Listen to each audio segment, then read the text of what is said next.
Good morning, everyone. Welcome. I'm going to call to order this meeting of the April 21st, 2022 meeting of the South Carolina Retirement System Investment Commission.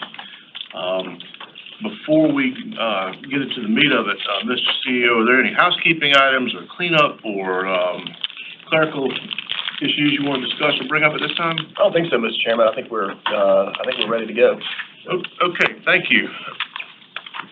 Everyone should have reviewed the agenda that we will be working from today. I'd like to call for a motion to adopt this agenda, please. I move. Second. I have a motion and a second. Any discussion? All in favor of adopting this agenda, please say aye. Aye. Any opposed, no. We have an agenda. All right. Hopefully you all had a chance to review the minutes from the March 3rd, 22 meeting.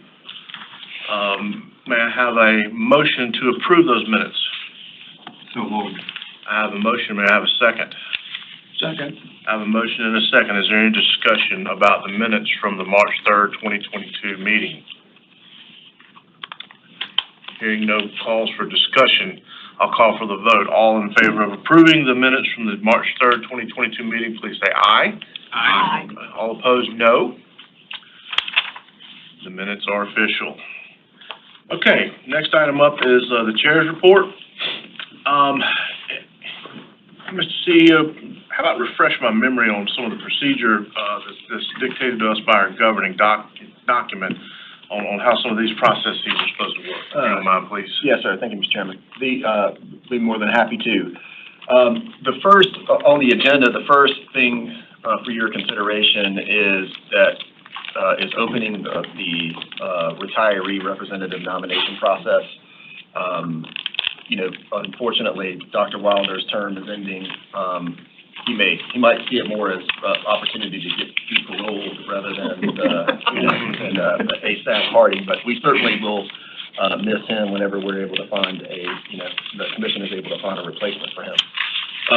The process that we follow for the retiree representative is that we open the nomination process at this meeting, and historically what we've done is then I will send in 2018, the process that we went by is the commission asked me to send a letter to both the State Retirees Association and the State Employees Association, which also has a retiree component as well, state retiree component as well, to let those organizations know that the nominations are open and how they could potentially nominate candidates. And then we would come back in June. And if there are candidates that have been put forward either through those two organizations or any member of the commission is also free to nominate someone as well, then the commission can consider those candidates, compete with those candidates potentially, in any way that it would want to, probably most likely in executive session to be able to, in essence, interview the candidates. And then coming out of that, the commission would then determine, whether to make a decision on one of the candidates. If that was done at the June meeting, then the commission would vote. The one thing that the statute does require, though, is that the retiree representative, the choice has to be a unanimous choice of the commission. So everyone has to agree on the person who is the retiree choice. Certainly, under the governance policy, we would look to try to get that done at the June meeting. However, there's no penalty for if the commission doesn't feel like that the right candidate has been presented, and can continue to search for a candidate. And Dr. Wilder would then not be paroled and would have to. Wouldn't have to, but he would just simply hold over until a new candidate was selected. So there's really the only, in essence, the commission is just announcing that the process for the retiree representative is opened at this meeting. The nomination process is open. Again, you are in active contact with the appropriate organizations to get a nominee. Right. Yes, sir. I've had some thankfully, Dr. Wilder is a member of the State Retiree Association Board. We've had some conversations. I've had some recent conversations with Mr. Griswold, who is you're the president of the president of the association now. And I will also make sure that and I will formally send Mr. Griswold a letter, and then I will also send the State Employees Association a letter as well to let them know that the process is open. All right. So that's the retiree representative nomination. Now, if you would give us a few comments on the process for the chair and the vice chair nomination and election, if you would. Yes, sir, Mr. Chairman. And again, we open kind of the selection of the chair and the vice chair for the governance policy is every 2 years. And we traditionally open the nominations for chair and vice chair at this meeting, and then would look to come back and select a chair and vice chair for the ensuing 2-year term at the June meeting.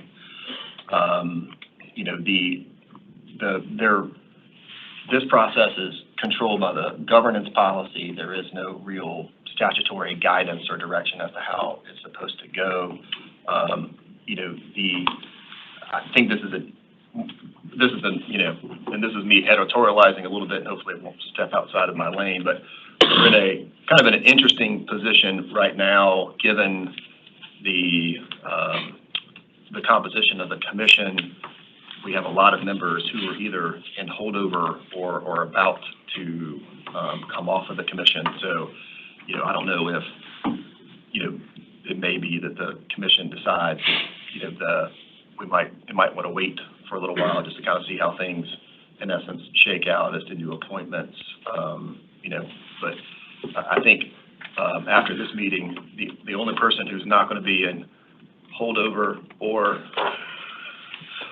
coming off is Missy. So I guess it would go to you. So, like I said, it may be that you may want to hold off on that and just kind of figure, you don't have to decide anything today, obviously, and there may be some action from appointing authorities that happens in between now and the next meeting. But, for continuity's sake, we're just kind of in a weird spot, because this is we're seeing the impact of the 2017 pension reform legislation that only allows for 2 terms, and we're starting to see the impact of that now. So, do we have any feeling are the wheels in motion for appointees? Yeah, for several. Okay. Yeah. All right. Yeah. There's been some conversation with several of the appointing authorities. All right. So I would expect that there would be, over the course of the next 6 months, we would probably have some new members, and hopefully some members reappointed as well. So, yeah. Hopefully some members are reappointed as well as being appointed. But again, nothing that you have to do. There's nothing that compels you to do anything at this meeting. And you can, if you wanted to, again, you're just opening up the nomination process. You could nominate and elect in the same, in the same meeting. If get to June and the commission decides it wants to hold things the way that they are for a while, until we get some clarity on some of these other issues, then they can do that just simply by motion. So, do you think we'll have any additional clarity in our June meeting compared to what we do today? There may be some. Okay. Yes. All right. Yeah. Like I can think of potentially 2. Right. There may be clarity on. So, does anyone have any comments or questions on where we are and what the process we're in right now? Anything? I would just point out that, in addition to the other qualifications to be a commissioner, the retiree person also must be a member of the retirement system, the state retirement system, a retiree from the state retirement system, and that member must be a citizen of the state of South Carolina. Of course, that's true for all of us, but I had a person that I was hoping to nominate who recently decided to move to the North Carolina Outer Banks, and so we lost him to our rival state. But I'm sure there are others out there who can be found who would be good retiree commissioners. Dr. Wilder, I just hope that the threat of potentially being nominated for the commission didn't push him to move to the Outer Banks of North Carolina. I hope it was the attractiveness of the Outer Banks that actually persuaded him to do that rather than the thought of having to serve. But I think you're right on that. yeah. But you know, Well, I'd like to suggest that we revisit both of these items on this agenda at our next meeting. And, hopefully we'll have, more and better information, and maybe we can act on it then. Anybody object to that path? You okay? All right. Okay, moving on, committee reports. The Compensation and Human Resources Committee did not meet. The Audit and Enterprise Risk Management Committee did meet. They published their report. Madam Chair, do you have any further comments on the meeting or the report that you published? Not unless someone has a question. Any questions for the Chair of the Audit and Enterprise Risk Management Committee? Hearing none, next up is our CEO's report. I'll recognize Mike Hitchcock. thank you, Mr. Chairman. The only thing that I believe that I have for my report is, I think as everyone knows, we do have a statutory requirement to adopt an annual investment plan by May 1st. Through some action that the Commission took a couple of years ago, we have consolidated the SIOP and the AIP into one document. So we take care of both of those reviews prior to May 1st. I presented at the last meeting. I presented the SIOP AIP with some proposed changes, and which we reviewed at that meeting. And in the ensuing time period since the last meeting, Mr. Conant and I have had some discussions about some potential other, more or less clarifying amendments to the SIOP, which I would submit I do not think would be controversial, and I do think that improve the document overall. Mr. Conant, I think if we do this like 3 or 4 more times, this thing's going to read like the Great American Novel. We'll get it perfect, almost perfect at some point, right? So That's right. So it's always a work in progress. But if it's okay with the Commission, I'll just go through the additional changes, and then would ask that for a motion to adopt both the SIOP AIP with all of the changes that we made. Skip to page 20. What you see on page 20, one of the things that we added to the SIOP, I believe it was for the 2021 version, because it starts over on this page, is a description of the role that the various assets classes that are in the policy portfolio, and the Commission, making a decision and deciding what those asset classes are and what the role and the characteristics of those asset classes are.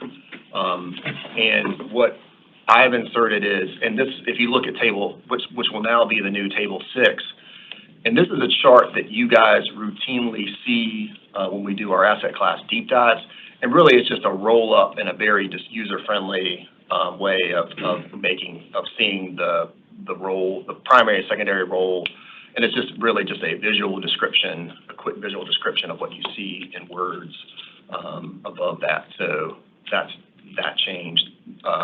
Again, just trying to make that part of the document more user-friendly. Move on to page 28. And what you see here is I've added or amended the language in this part of the SIOP concerning baselines. There was some concern that the language in this section regarding baselines really didn't adequately capture the division of responsibility between the Commission in setting the asset allocation and the roles and characteristics of the asset classes that comprise it, and the structuring and implementation of the portfolio that is more staff-directed. The language that I put in here is really geared towards explaining that the role of the baselines is really geared more towards how staff is structuring the portfolio. The commission establishes the rules and characteristics of the asset classes and the policy portfolio, and then gives the CIO discretion to structure the portfolio for each asset class within certain defined limits and constraints, subject always to my oversight as well. And the baselines are a plan for each asset class that creates a shared understanding amongst the investment staff as to how their respective portfolios are to be structured and exposures that they should be trying to achieve through the managers that they recommend. So that language just captures that, I think, and just more clearly defines the roles of what the commission is responsible for and what we're responsible for and the purpose that the baselines serve in carrying out the portfolio implementation and structure. Moving on to page 33. In sub 9, equity investments not to exceed 70%. We have a statutory limitation that the portfolio cannot exceed more than a 70% allocation to equity. So for us, that would be both public and private equity combined.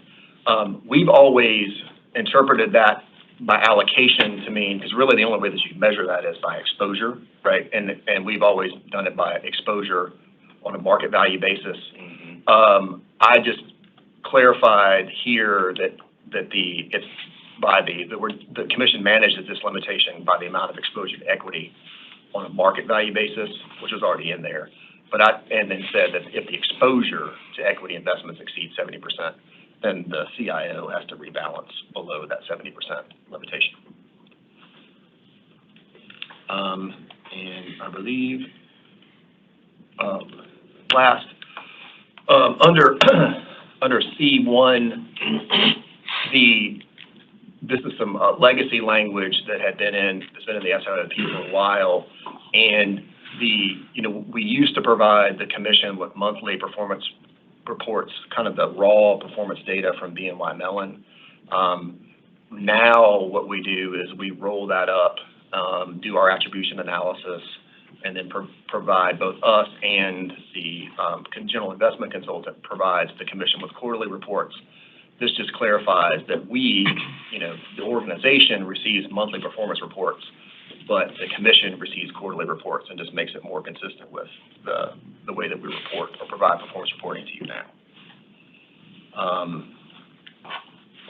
And just so those are the amendments, and just a reminder that if you recall at the last meeting, I discussed on the Sudan divestment policy that I was going to ask the commission to affirm that we were in compliance with that policy without having to take any other action because of the way that we implement the public equity portfolio, because it's all passive. So in the motion that you will see to approve when I read the motion includes that affirmation that we're in compliance with that policy without having to take any other action because of the way that we implement it. Those are all the changes. Mike, could you explain why passive satisfies that? Yes, because there's an exception for basically for indexing in that we don't have to take, if we're indexing, we don't have to look past that index, and so and that for us, that exception swallows the rule, because that's the way that we implement public equity. So for us to pay a service provider to go figure out if there's any of these companies, well, we're already accepted from it anyway because we're indexing. So, and we're not intentionally, buying any, we don't have any active management. We're not trying to buy the stock of any particular company. So my thought was, as long as we're continue to implement that way, that we would just affirm that we meet that exception, and then we don't have to spend any money, to go hire the service provider that gives us that list. And that's all I have. Any other questions for Mr. Hitchcock about this before I ask him to read the appropriate motion?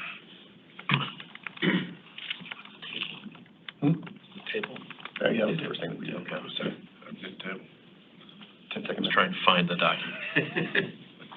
Um, All right, hearing none, please read the motion if you would, Mr. Hitchcock. Yes, sir.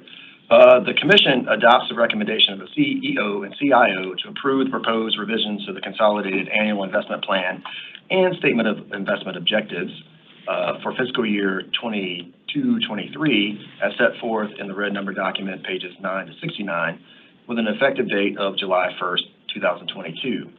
Also certifies that RSIC is in compliance with the Sudan divestment policy without taking additional action due to the method of implementation utilized in the portfolio, and 3, authorizes staff to finalize the AIP-SIOP by making any technical revisions or formatting edits consistent with the action taken by the commission. May I have a motion? So moved. I'll call for a second. Second. I have a motion and a second. Any discussion on this? Hearing no need, call for discussion. I'll call for the vote. All in favor, please signify by saying aye. Aye. Any opposed, please say no. The ayes have it, the motion carries. Folks, next up on our agenda, we have a geopolitical update from KKR. I'm going to turn it back over to Mr. Hitchcock now, let him make the introductions as we transition into this part of the meeting. We have a little gap. Yeah, we're a little Chairman. early. So we expected we were going to take a little longer for that part. Well, I'll tell you what, this would be a good time to maybe take a little comfort break. Let's see, if we're scheduled to have our guests at 10 o'clock, my clock says 9:52. Let's take an 8-minute break. Be back here at 10 o'clock. Mr. CEO, the floor is yours. Thank you, Mr. Chairman. One of the things that I meant to, that I was remiss that I did not do, that I should have done in my report, was recognize Mr. Brian Moore. I think many of you may know, and if not, then this will be good news to you. We have asked Brian to take over as the interim managing director of private markets, while Jeff and I do some work when it comes to staffing the private market team and some other initiatives that we've got going on.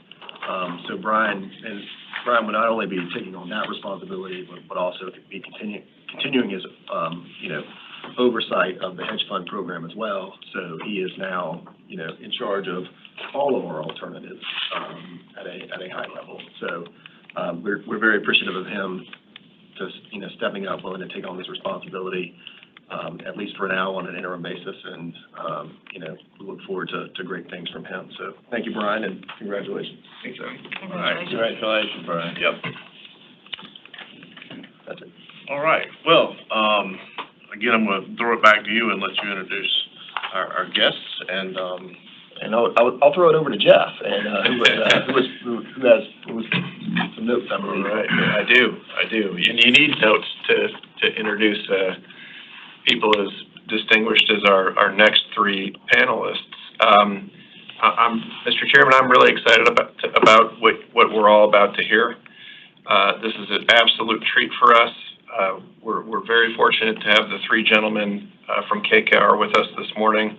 First, we have Vance Serchuk, who's the executive director of the KKR Global Institute, where he's responsible for geopolitical analysis.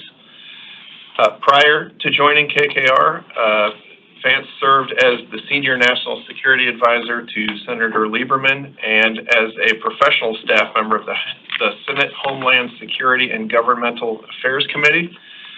His work has focused on an array of international security issues, most notably those relating to Russia and Iran sanctions legislation. He is a graduate of a small school in Princeton, New Jersey, also Yale Law School, was a Fulbright Scholar in the Russian Federation. And he is also a lieutenant commander in the U.S. Navy Reserve, for which we definitely want to thank you for your service. I also want to introduce Ken Melman. Ken is a partner and global head of public affairs and co-head of KKR Global Impact, where he is the architect of KKR's responsible investment efforts. Ken spent a dozen years on the national political scene, and in government service. He was campaign manager for President Bush's 2004 re-election campaign and the 62nd chairman of the Republican National Committee. Ken attended Franklin Marshall College and Harvard Law. He is currently a trustee of his alma mater, also at Mount Sinai Hospital in New York, Teach for America, the United Negro College Fund, and Seizing Every Opportunity. Side note, I've had the privilege of hearing Ken speak on a few occasions, and it is always, you feel like you are plugged in a way that you don't often find yourself plugged in. Last but not least, I'm thrilled to have Henry McVeigh back with us again this year. You may recall from prior discussions with Mr. McVeigh, he's the head of Global Macro Balance Sheet and Risk Team. He serves as the Chief Investment Officer for KKR's balance sheet and oversees the firm-wide market risk. Prior to joining KKR, he worked at Morgan Stanley Investment Management and Fortress Investment Group. He is a proud graduate of UVA, and yes, for those of you paying attention, that is the same UVA from which Dawn Staley, the head coach of the national champion, University of South Carolina Gamecocks, she is also a graduate of UVA. Henry is a longtime supporter of the Teak Fellowship, which I have read about and think that that's an absolutely fascinating experience. He's a member of the Pritzker Foundation Investment Committee and a board member of UVIMCO. He serves as a member of the Financial Sector Advisory Council for the Federal Reserve Bank of Dallas. I guess, Henry, I hope that means we can blame you for what's happening right now. But in all seriousness, thank you all for being here with us this morning. And I'd like to start, Vance, with you, specifically relating to the situation in Eastern Europe. Can you just talk a little, how did we get here? And can you talk us through what you see as Vladimir Putin's calculus for the war against Ukraine? And where do you see his plan succeeding and where is it failing? Yeah, absolutely, Jeff. And first, let me say what a pleasure and privilege it is to be part of the conversation today, and as always to be joined by Ken and Henry for the conversation. So how did we get to where we are now? I think that the first thing to recognize is that we've been on a collision course with Vladimir Putin, or more accurately, Vladimir Putin has been on a collision course with us for a long time. This conflict that's now exploded in Ukraine did not fall out of the sky, but rather reflects a basic geopolitical truth, which is that since he took power over 20 years ago, Vladimir Putin has consistently pursued three aims. The first is the consolidation of a dictatorship inside Russia, the reconsolidation of an authoritarian regime. Second, the reestablishment of what he regards as Russia's rightful sphere of influence over the countries in its near abroad. And no country is more emotionally, psychologically important in Vladimir Putin's worldview and the worldview of many people who come out of his class, the so-called Siloviki. These are the people who emerged from the security services in Russia. Putin himself, obviously a former KGB agent, and the people around him also from that class. No country more important than Ukraine, which is a place which shares civilizational DNA with Russia. The first Russian state emerged on the territory of Ukraine, and as Zbigniew Brzezinski used to say, former national security advisor in the United States, that Russia without Ukraine cannot be an empire, but Russia with Ukraine is an empire. So the second point has been that Putin has consistently sought to reestablish this sphere of influence, and that the third is that Putin wants to be regarded as a great power on the world stage, that Russia is not merely a regional force, but a global power. And, I will say, as someone who has speaks Russian and lived in Russia for the better part of 2 years.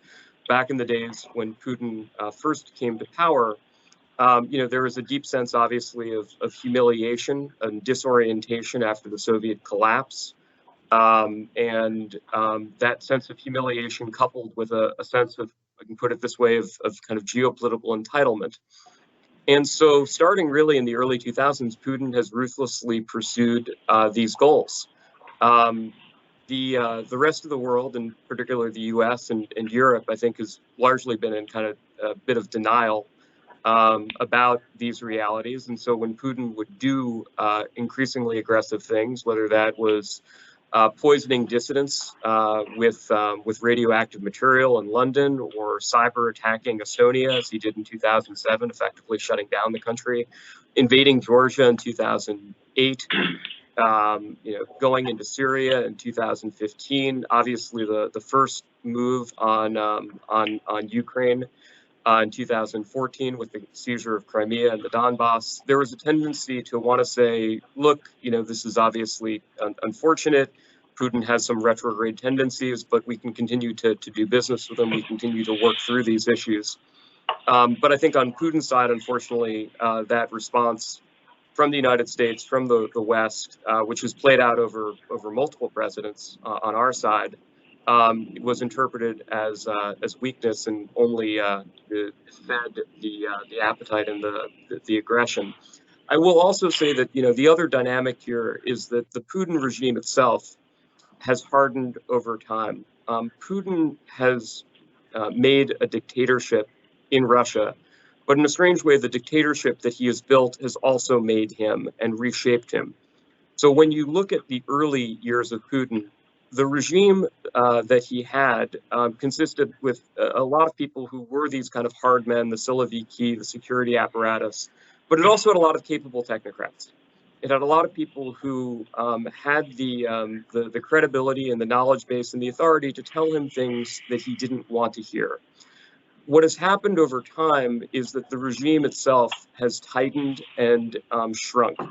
So the number of people who actually have access to Putin and the number of people who are able to tell him what he doesn't want to hear has gotten progressively smaller and smaller. And COVID also seems to have played a role in this, as he both self-isolated and it seems also further radicalized. So these were ideas and views that he's always had. And take the example of genuinely not believing that Ukraine is a real country. As far back as 2005, Putin was telling visitors that he didn't think that Ukraine was a real country. He didn't think the Ukrainians really were a real nationality, that it really was just a field that you marched on the way to Poland if you're Russia. But as the circle around him has shrunk, that has meant that when he has ideas like, I think we can go invade Ukraine and the Ukrainians are going to greet us as liberators, rather than people who would be able to say, well, boss, actually the intel would suggest that that's actually not the case, that there's deepening national sentiment and that this isn't going to be a cakewalk. Those people are no longer there. And instead, it's the lackeys and it's the flunkies and the people who tell him, great idea, boss, let's go do it. And so that's a real challenge. So now we are where we are. You asked, how are things going? I think that the short answer is that things have been going disastrously poorly for Russia based on what Putin initially thought he was going to be able to achieve, which was a lightning strike on Kiev, a rapid collapse of the Ukrainian government, and that the West was basically going to go along with it. None of those things have obviously borne out. First and foremost, and I think we got to give credit overwhelmingly to the Ukrainian leadership and the Ukrainian people for the incredibly effective resistance that they mounted. And I think, to be fair, the United States and the Western European governments, the Central European governments, have largely been able to mount the kind of response that we have because of what the Ukrainians on the ground have been doing. Absent that, nothing else would be doable. Now, having gotten clobbered in his initial push for Kiev, the Russians are now recalculating and recalibrating. And what they're trying to do instead now is two things. First, There's a lot in the news right now about the city of Mariupol. And the reason that the city of Mariupol, which is on the Sea of Azov in southeastern Ukraine, is so important is that having failed to take Kiev, Putin is first trying to be able to consolidate a land bridge between Crimea, which Russia captured in 2014, and the rest of the Donbass. And Mariupol is the last piece in that puzzle. So if Mariupol falls and is able to fall under Russian control, then Putin will be able to claim that he has been able to secure that land bridge between Crimea and Donbass. Donbass itself, obviously, also then connecting to Russia proper. Second, the Russians are beginning what is attempt at a large-scale offensive to try to expand the territory that they control in the Donbass, this region of eastern Ukraine, part of which they already are in and have been in since 2014. And the hope is that they might be able to encircle some elements of the Ukrainian army, which are deployed to the east. Now, the question is, first, will the Russians be able to succeed on the battlefield in the east, in Donbass? And then second, if they are successful, what will Putin do next? Will that be a moment where you declare mission accomplished and you try to translate those victories on the battlefield for some sort of settlement, or do you just keep pressing on? On the military side, the situation in the east is more favorable geographically, physically, in terms of the landscape, than the push was for Kiev.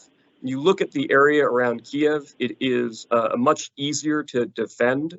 It's very thickly forested. There's a lot of terrain that allows small units on the Ukrainian side to be able to outflank and ambush Russian forces. As you head east, when you go on the other side of the Dnieper, the landscape becomes much more like less European and more Eurasian. Flat, steppe, open areas where massed armor and artillery, which the Russians have, can be more advantageous. That being said, the Russians are pushing forces into the fight in the Donbass that have not had the chance to rest and recover and reconstitute from the fight for Kiev. And some of this is, once again, I think we're seeing the effects of, kind of authoritarianism 101 and some of the pathologies that come with dictatorships. The Russians really Putin specifically wants to be able to declare victory by May 9th, which is the anniversary of their triumph in World War II against the Nazis. And so that is having an effect of pushing the Russian military to probably move faster than would otherwise be advisable. And this is something that I think we're seeing across the board. One of the things that over the years, and this is I think something that we've seen not just in the Russian context. Sometimes people, I think, in democratic societies look at dictatorships and think, oh man, if only we could be like them. They're so much more efficient. They make decisions so much more quickly.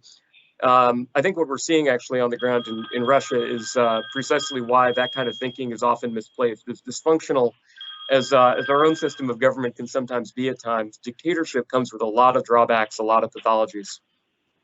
Our in-house view in terms of where this is going, though, Jeff, is we don't see a major off-ramp anytime soon. I think that if Putin is able to gain some military success, he may then be able to try to translate that into a push for settlement. We also, though, don't see the Ukrainians as eager to make a deal anytime soon.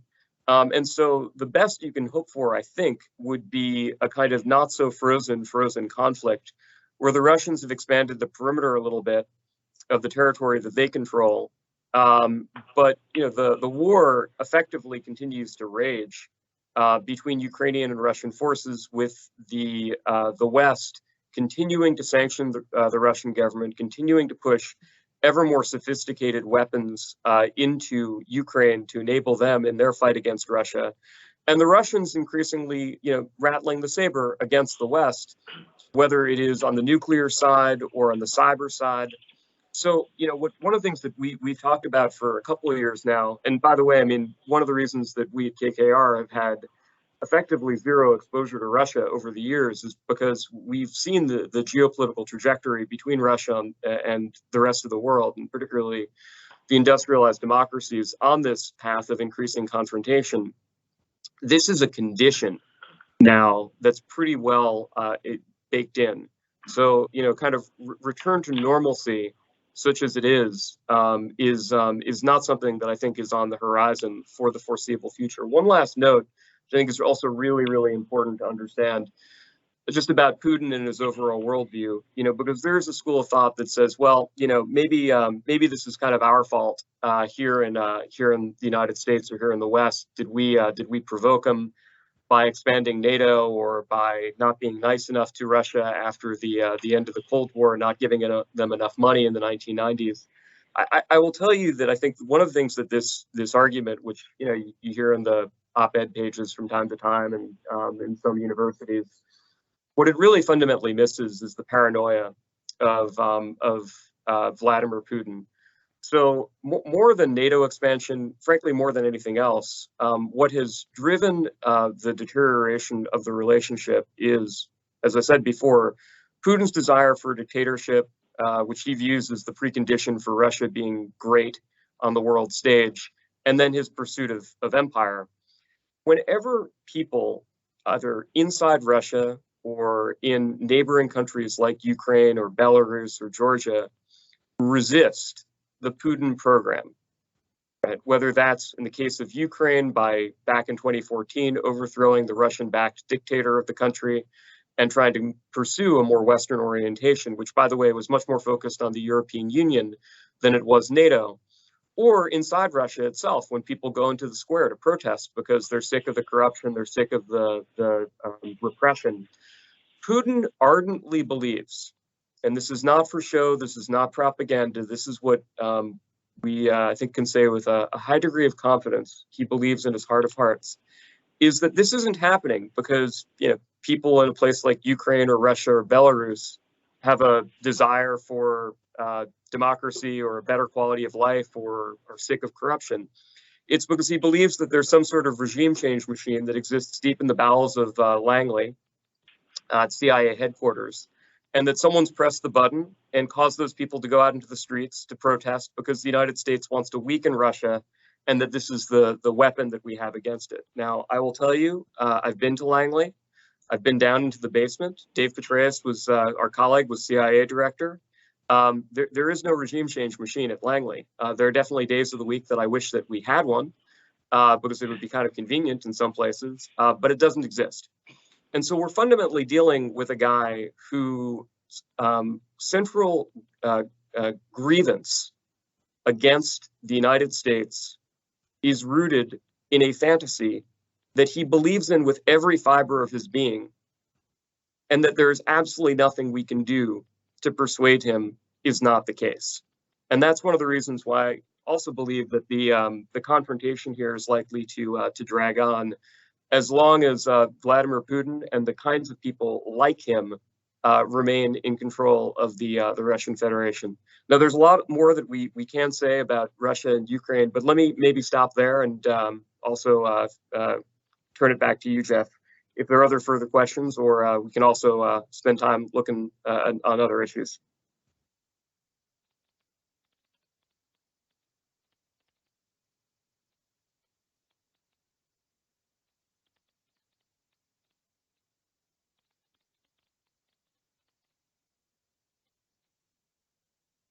Jeff, you guys there?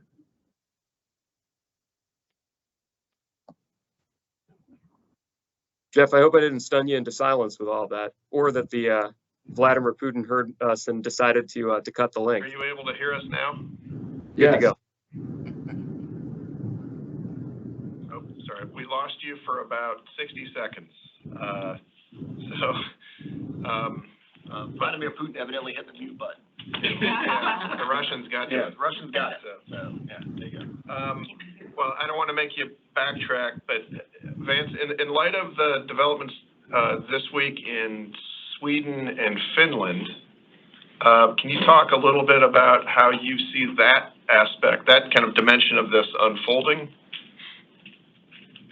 Yeah, so it's a great question, and I think that one way of summing it up very simply is that much of what Putin has done has actually had the opposite effect from what he intended. First, he has desperately wanted and unleashed this war to try to ensure that Ukraine stays out of the embrace of the West. And in actually unleashing this war, he's probably done more to push Ukraine towards the West. Hey, Jeff, just wanted to confirm you can still hear what I'm saying right now? Yes, yes. Okay. Now, in the Nordics, Sweden and Finland, neither of them are members of NATO. Sweden has a tradition of neutrality that goes back to the Napoleonic Wars, 200 years. Finland, also because of its geographic proximity to Russia, several over 1,000 miles of land border, has always remained neutral. So both countries are in the European Union. Neither of them is in NATO. And historically, levels of support for joining NATO in both countries have been quite low. Because of the Russian aggression against Ukraine, both countries are now likely to seek membership in NATO. Support for NATO membership is now climbed over 50%, and including increasing support from the political parties in both Finland and Sweden that historically have been very skeptical of NATO membership. And both countries, are obviously advanced economies with considerable military capacity that would bring a lot to the alliance. This will, if they do go forward, there's a NATO summit, which is in the end of June. Both countries have indicated that they are likely to make a decision before the end of June. If they do seek membership in NATO, it's likely that the NATO alliance, the NATO member states, which have to ratify their petition for membership, are likely to embrace them with considerable speed. In terms of what that means, look, on the one hand, the Russians will huff and puff and issue all sorts of threats. At the same time, one of the things which has been pretty consistent about Putin is that he is physically attacks countries that are not in NATO, not the countries that are in NATO. So he's gone after Ukraine, he's gone after Georgia, but he's not gone after the Baltic states, right? He's not gone after the places that actually make it under the tent. And as I'm sure our listeners know, the significance of NATO is it's first and foremost its so-called Article 5 guarantee, which means that an attack on any one NATO member state reflects an attack on all. So in effect, if Russia were to attack a Central or Eastern European member of NATO, Estonia, Latvia, Lithuania, it would be the same as if he were attacking the United States under the NATO treaty. By the way, the only time that Article 5 has actually been invoked, and Article 5 was obviously, originally developed during the Cold War with the idea of trying to deter Soviet aggression against the Western Europeans, and it was successful in this. But the only time that Article 5 has actually been formally evoked was after 9/11, when the attack on the United States, which no one obviously envisioned back in the late 1940s when NATO was created. The attack on the U.S. Just down the way from where we are seated now was cited by all of the other members of NATO as an attack on their territory as well. I think all things being equal, it is likely that we will see a move by Sweden and Finland to enter the alliance. That will be something that will strengthen NATO, certainly in terms of its military capacity. It will enrage the Russians, but I don't see it as something which is going to make any more likely a direct military conflagration with the Russians. Although we should expect more saber rattling from them because it's obviously something that they're going to be very unhappy about. Thank you for that perspective. Vance, when you look around the world, are there big themes that you see developing, and how are these themes affecting the way that you and your colleagues are approaching investment decision making? It's a great question, Jeff. And, look, the first thing to say is, we, precisely because of the trajectory that Russia's been on for some time, have not had any real exposure to Russia or Ukraine. We made a deliberate choice not to have any Russian capital in any of our funds, including non-sanctioned Russians way back, long before this crisis. We don't have any portfolio companies that are headquartered in Russia. There obviously are a number of secondary and tertiary effects from this crisis that we are going to be grappling with. I know that Henry will be speaking about some of them, whether it's with respect to energy or commodities or with respect to food. But I think that the bigger implication from this for us is that the conflict in Ukraine really embodies a wider macro theme that we at the KKR Global Institute and together with the Global Macro team have been talking about now for a few years, which is this transition from an era of benign globalization to one of great power competition. And so what does that actually mean? So if you think about the world from, say, the early 1970s, mid 1970s through the turn of the century, in the mid 1970s, China was not part of the global economy. India was not part of the global economy. Eastern Europe was not part of the global economy. The global economy was not a global economy. The global economy was really North America, Western Europe, and some countries that were on the Pacific Rim, like Japan, South Korea, Taiwan, Australia, and New Zealand. Over the next several decades, we had this phenomenon of globalization, where the barriers for the movement of capital, goods, people, technology, data, all progressively started coming down, and where those places that had not been part of the global economy increasingly integrated with it. And they did so because the model itself was so successful. And they saw it as a path to getting prosperity.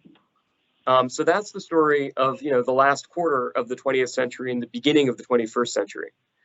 What's happened, and the hope of that period, was that as countries became increasingly economically integrated with each other and increasingly prosperous, they would use that power and prosperity to try to solve the common problems of an integrated world, whether that was, problems of rogue states with weapons of mass destruction, climate change, terrorism, pandemic disease. What happened instead is that increasingly that power and prosperity has been leveraged for zero-sum competitions. And so what we see instead, starting really in the mid-2000s and accelerating into the 2010s, is increasing barriers and scrutiny for the movement of all of those things, capital, goods, people, technology, data, where previously the trend line had been in the other direction, right? And that is a Russia story, as Vladimir Putin rose to power. That is also obviously a story that we see in the Indo-Pacific as well, and that's partly a China story too.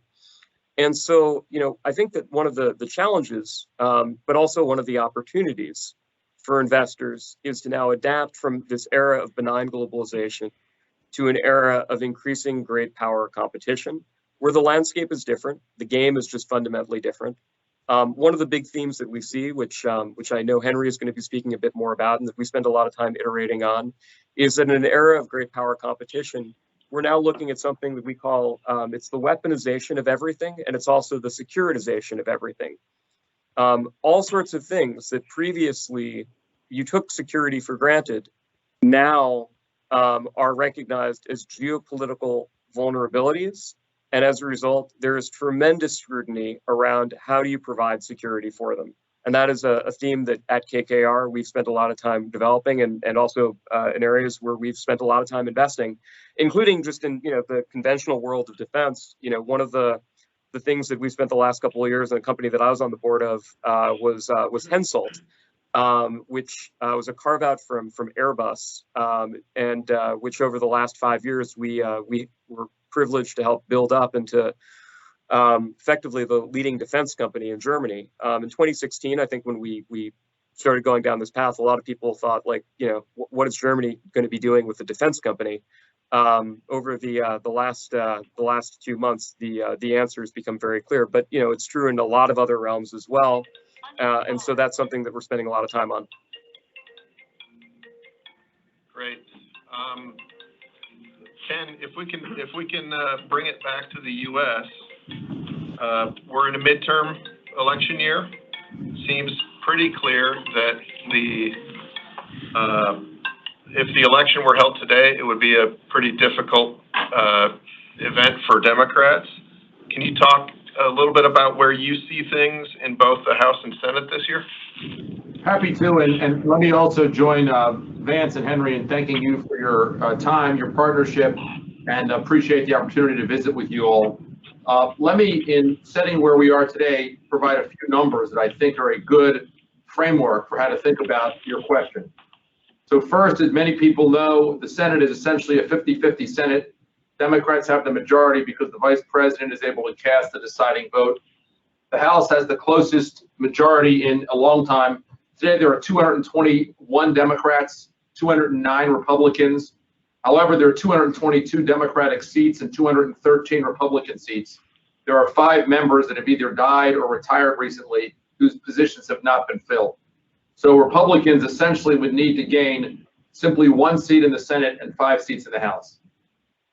The second set of data points that I think are interesting are where the public attitude is today and where historically midterm elections have fallen for presidents.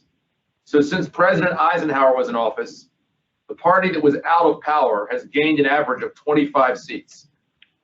In situations where the president's approval is below 50%, the party out of power has gained an average of 41 seats. President Biden's approval today is an average of 42%. If you look at public satisfaction, today, if you say, do you believe the country is on the right track or the wrong track, by a negative 51%, Americans believe the country is on the wrong track. Another question which is important is what's called the congressional ballot. Which party do you prefer to have control of Congress? That's a question that actually Democrats usually win even in elections that are good for Republicans. And the reason is there are actually more Democrats than Republicans in the United States. The challenge is those Democrats are not distributed in an efficient way for purposes of Congress. So like where Vance and Henry and I are right now, you have places in New York and in LA and large metropolitan centers, which are 8-to-1, 9-to-1 Democratic. And areas that are that overwhelmingly Republican are either rural or you have ex-urban areas which Republicans have a majority, but a much smaller majority. And today, if you ask the question, which party do you prefer? Republicans are favored by 3% on average, which is a remarkable statistic because, again, of the inefficient distribution of Democratic voters. Another interesting question is enthusiasm. And that is, how interested are you in the political process and in voting in this election? And if you ask Republican and Democratic partisans, Republicans have a 17-point advantage on very interested and intending to vote. So all of those factors indicate what you've correctly noted, a very tough position for President Biden, a position that I think really began when the Afghan pullout occurred last summer. I've always believed, and when I was in politics, strongly believed, people vote on attributes, not issues. And I think what Afghanistan said to people was this guy's not in control. And there's not a competent leadership that we feel good about. If you take that concern, that attribute concern about not being in control, and then you think about the issues people are most worried about today, what data indicates they're most worried about is first inflation. And inflation is very noteworthy, not just as an economic factor, but a political factor. Inflation is, in my opinion, the most revolutionary and convulsive economic factor that's out there. Why? Well, think about it. Bad unemployment is 10 or 11%. That means 90% of the people have a job. Inflation affects everybody. And inflation essentially says to people, things are out of control. That whatever plans you've made, you can't count on because what you want to buy in a month, you won't be able to afford. And so inflation has this sense that things are out of control and you want leadership that's in control. And when you saw starting what happened with Afghanistan, you felt like this guy's not in control and the leadership's not in control. Add on top of that other concerns people have. One, crime, supply chain, energy prices, and what people perceive to be a very uneven response to COVID. When you add those all together, you see where the president is in the position he's in. So the president's in a very tough position. In terms of Senate races, which are, the House races are very much, I think, a referendum on the president. The Senate races are a little bit more particular elections in particular states, although they have a referendum component as well. What you see in those elections is that if you look at what are the most competitive elections today, I would argue that four of them are in states controlled by Democrats, in Arizona, in Georgia, in Nevada, and New Hampshire. And Republicans will have to deal with, I think, very competitive elections in Pennsylvania and Wisconsin. But if you had to bet today, you'd bet that the Republicans would likely win at least one, and I think potentially 3 seats, and have a majority, therefore, in the Senate as well as the House. There are some potential mitigants to this. So what could mitigate the situation the president's in? One, Ukraine. Now, what's interesting is if you study political history, usually a foreign challenge serves as a rallying effect on a president, even a president that ultimately is not a strong leader or perceived to be a strong leader. So the prototypical example, if you study it, is what happened when hostages were taken in 1979 in Iran. Before that happened, President Carter was in a very weak position, partly because of some of the same factors we see today: inflation, gas lines, concerns about crime, etc. And what's interesting is the hostage crisis actually for a period strengthened him. His numbers went up, his approval went up, people rallied around the commander-in-chief. You saw that in both of the Iraq wars, you saw that after 9/11. What's interesting is that has not happened for President Biden. His numbers have barely budged and in fact have gone down a bit, partly I think because the things people see in their lives, like inflation, have potentially gotten worse.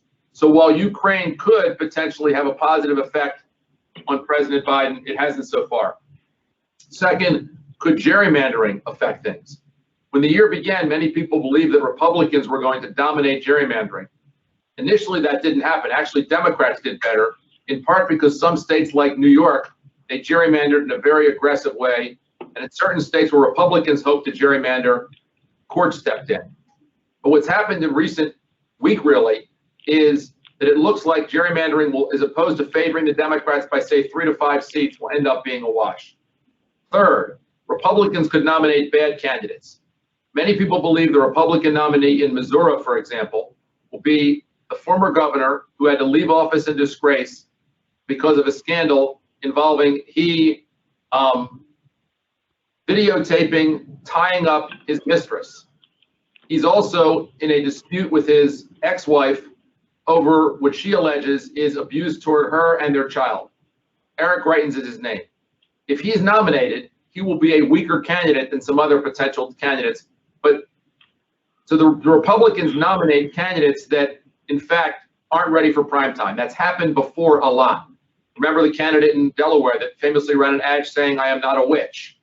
Remember the candidate in Missouri who talked about, another Missouri again, who talked about essentially different kinds of rape and how one should think about that. There was a candidate in Indiana as well. The reality is that could hurt Republicans. The third thing that could hurt Republicans is what President Trump did in Georgia. By bringing up the alleged and falsely alleged stolen election, he convinced large numbers of people in northern Georgia who actually had voted in the first round to stay at home and not vote, which is why Democrats have control of the Senate. So all of those are factors. And finally, an outside action could occur that could create a potential impact. For example, if the Supreme Court overturned Roe versus Wade, what would that do to the election? So all of those are potential mitigants. But you'd have to say today, if the election were held, in my opinion, Republicans would win probably 20 to potentially as many as 35 seats, more than they need for a majority. And you all should watch this number. Republicans, in my opinion, 218 is the number to elect the speaker, but 230 to 235 is the number you need to govern. Why? Because there are 15 to 18 Republican House members, as there are in the Democratic side, who are interested in performative politics, not the politics of performance. They're interested in making a statement. They like to do things like shut down the government and not fund the debt repayment. And so all of that means that if the Republicans don't have 230 to 235 seats, their ability to govern is very limited. And that's a number you should watch as well. Ken, when Joe Biden took office, I think we all anticipated a focus on climate change, but 15 months later, we have, I don't know where we are today, $105, $110 oil, which I don't think any of us were anticipating. Can you talk a little bit about the energy policy of this administration and whether or not you're seeing it evolve? So I think that the challenge that I think many people who have tried to push for climate action have failed to appreciate is what we've always needed is a true energy transition. More than 80% of energy comes from fossil fuel sources. And the key is to, without question, move toward a system of energy that is more reliant on green resources, that is more distributed. There's both a security and a sustainability argument for that. But in order to get there, what we need to do is we need to recognize there are bridge fuels like natural gas that can actually be explored and produced in a way that are more beneficial to the climate. And we need to create a framework that gets us there. And instead, what I think you saw for a lot of people was a focus on divestment and discouragement. So when you look at the administration, you initially started off in a period where essentially, whether it was permitting pipelines, whether it was LNG, you saw an administration that essentially was moving forward with an agenda that would make it very hard to produce and explore traditional fossil fuel energy in the United States, number one. You also saw an administration that would use processes like FERC approval, Federal Energy Regulatory Commission approval, and other potential approvals, where a significant, as part of their cost-benefit analysis of a potential project or approval, would include a very high social cost of carbon, would be assumed in there. The result being that essentially production will be discouraged. You saw a focus on regulatory reporting for public and other companies regarding fossil fuels, which combined with congressional oversight and activism by NGOs would strongly discourage investment and strongly encourage divestment. And you saw that in lots of places. You saw that in Europe in a different model where the Germans a number of years ago basically said to the world, no nuclear, no more gas, no more coal, we're going to only rely on renewables, but they didn't emphasize energy efficiency enough. And the result was they ended up saying, we're actually within Germany going to be wonderful when it comes to the climate, but we're going to import a whole lot of oil, a whole lot of gas, particularly from Russia. A terrible outcome geopolitically and frankly environmentally. So that's where this started. We are today, I think, in a place that's kind of in the middle, where the administration is doing some things that are perceived to be in favor of reducing prices, but really aren't going to have a longer term impact. So for example, the Strategic Petroleum Reserve, there will be temporary impact of what they've done in terms of opening it up for a period, but long term, that really doesn't answer the longer term need for a transition. More recently, they were in the Midwest. President went to Iowa and announced that essentially the blend of what's involved in ethanol will go down in terms of the E point of it. That again, it's a headline, it won't really affect prices. What I think you also saw that was interesting that is more consequential is the FERC recently announced that in approving projects, they're going to have an approach that I think is less aggressive with respect to traditional fossil fuels. What's most interesting to me, Jeff, and what I actually think you could imagine is if Republicans win both houses of Congress, you could ultimately see an approach that produces an all of the above energy legislative and regulatory strategy that I think people on both sides would like and would be consistent with what I said at the beginning. So you can imagine a world where tax subsidies and regulatory relief are provided to encourage domestic production, distribution, critical mineral mining, LNG and pipeline, as well as subsidies that are part of Build Back Better for things like the production tax credit, hydrogen, wind, solar, electric vehicles, and maybe nuclear too. And that ultimately is what you need. I would also note this: we as a firm, as you know, are big investors in the future green energy transition and renewables. We're the 9th largest owner of solar assets in the United States. We've invested, if you look at it in equity, we've invested about $27 billion in renewable energy efficiency, district heating and cooling investments. That's about $45 billion enterprise value. At the same time, we've also invested in traditional assets. And when we've done so in a way that we report on, optimize, and demonstrably improve the ESG footprint, including fewer emissions, including dealing with methane, including dealing with worker safety. So to me, there's actually an all of the above agenda that is climate friendly, but it's not around divestment.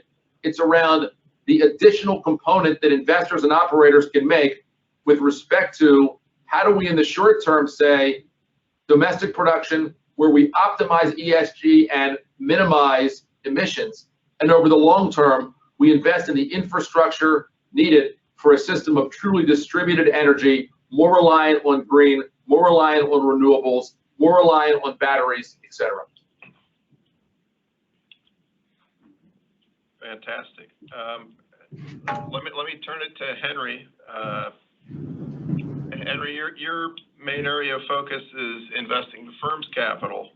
When you look out over the landscape, are there opportunities and are there risks that you think are underappreciated right now? Yeah, and thanks again for having us. I actually graduated UVA in 1991. Dawn Staley was right behind me in 1992, so it was really my mentoring that drove her during her She talks a lot about that. Just want to get that out there. It's probably the most important thing I'm going to say. Anyway, no, it's great to be with you again. Look, I think you can take away from Ken and Vance. It's a highly unusual time coming from COVID into the Russia-Ukraine conflict. We have been saying as a firm, and I think Vance hit on this for some time, a couple of mega themes. One is globalization actually peaked right after the GFC. I mean, when you look at global trade as a percentage of GDP, it had started to go down. So that's point one. I think ultimately I'll get to how we're deploying behind that. Two is we've entered a higher inflation regime. There are really 4 or 5 factors driving that: wages, food, housing, Ken hit the energy transition, and then supply chains. We're going to have a higher resting heart rate for inflation. And so you have to think about that in terms of investing. The third, Vance hit, which is the security of everything. Ultimately, it's not just energy, it's payments, it's data, it's healthcare. And that's going to drive a massive, in my view, CapEx cycle as well as an OpEx cycle, because it's not just the PPE. You got to create efficiencies around digitalization, authentication, and all that. And then we're short workers, and particularly in the Western world. And so that's something we're spending a lot of time on. And then finally, I think everything we're talking about is a more volatile environment. Policy is going to be more volatile. Geopolitics is going to be more volatile. This whole notion of the weaponization of economics is hugely important. When Trump did the trade tariffs, that was a coalition of one. We're talking about a very powerful force that's taking place now with NATO aligning with the U.S. And at a minimum, that means that your cost of capital as somebody that owns 200 plus companies is going up, not down. And we have to think about that. So what are we doing with our balance sheet? For those who don't know, we have about 25 billion of our own money. We're the largest investor in everything we do alongside you. But when you think about that, we had started to migrate more towards collateral-based cash flows that have pricing power. And so if you were to draw a matrix, the lower left quadrant is slowing unit volume, no pricing power. The sweet spot is owning something that has pricing power with rising unit volume. And so that's driven us more into infrastructure, real estate, asset-based finance, upfronting the cash flows in the form of higher cash flow conversion, private equity deals. That is really where we're focusing. Our balance sheet, we're investing 5 times. So if we're going to double our balance sheet over the next 5 years, our allocations to those areas are going up by 5x. So that's probably the most distinct thing that I could tell you in terms of what we're doing. I think in terms of, and this is going to sound crazy, we typically buy the complexity, and when the cannons are going off, we've actually been very aggressive in Europe lately, and it's probably, we had the same type of thing in 2011 when the ECB was raising rates. We spent a lot more time around fertility clinics. Ultimately, they have a demographic problem. It's a pretty elegant solution to that. That's one thing. Ken talked about ESG. We own an e-bike manufacturer in Europe. That's probably will be a greater mode of transportation.